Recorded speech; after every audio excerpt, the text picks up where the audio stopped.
Et on va à présent parler de la pluie et du beau temps, puisque nous sommes en ligne avec Yann Duvels, il est chef du centre météorologique de Cherbourg. Bonjour. Bonjour Emmanuel.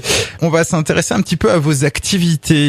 Tout d'abord, quelles sont vos missions au centre météo de Cherbourg? Alors en tant que centre météorologique spécialisé dans la marine, le centre de Cherbourg s'inscrit dans les missions de Météo France au sens large. Météo France est un établissement public à caractère administratif qui dépend du ministère de l'Environnement, de l'Énergie et de la Mer, et ses missions sont multiples dans les domaines aussi bien de la météorologie que de la climatologie. Alors quelles sont ses missions principales ?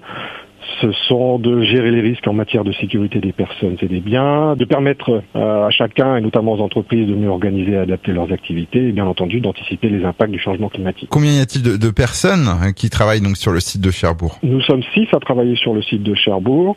Il y a moi, plus 5 prévisionnistes très expérimentés qui sont présents depuis plus d'une dizaine d'années. On dit souvent que la météorologie est une science qui n'est pas exacte à 100%, mais qui a tout de même fait beaucoup de progrès ces dernières années. Comment réalise-t-on justement une prévision? Alors une prévision, c'est assez compliqué, ça participe d'un processus très long. Ça nécessite d'abord, bien entendu, d'obtenir un état de l'atmosphère, et ça au niveau global, puisque la météorologie et l'atmosphère n'ont pas de frontières.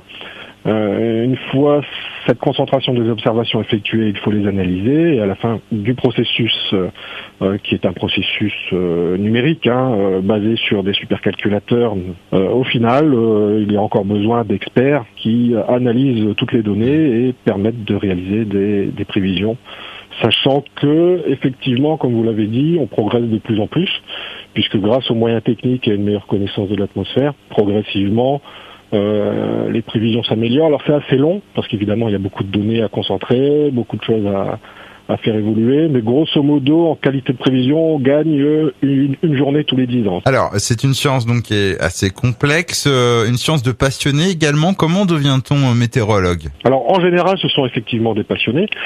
Pour devenir en tout cas météorologue à Météo France, ça passe par un cursus scientifique, un bac scientifique, le plus souvent un passage par des classes préparatoires, et puis après le passage de concours pour intégrer à l'École nationale de la météorologie, soit des cursus de techniciens supérieurs, soit des cursus d'ingénieurs.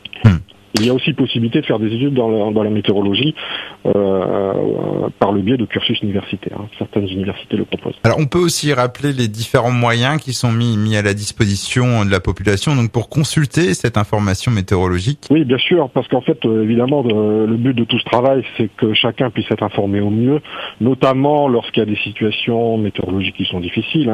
Je parle là des situations de vigilance. On vient d'en connaître une ce week-end. Donc les moyens sont multiples.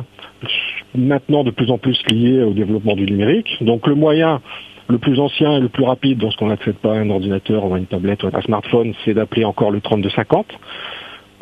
Sinon, Météo France met à disposition un site sur lequel il y a énormément d'informations et notamment des prévisions gratuites.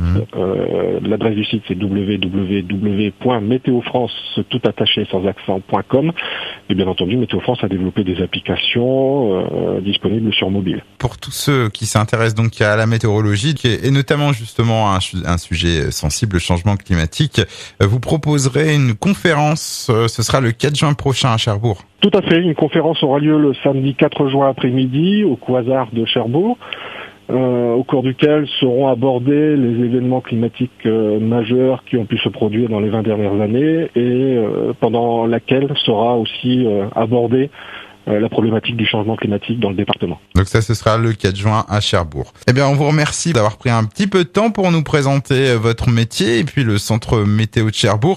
On rappelle le site internet pour consulter donc les avis météo, c'est le www.meteofrance.com, www.meteofrance.com.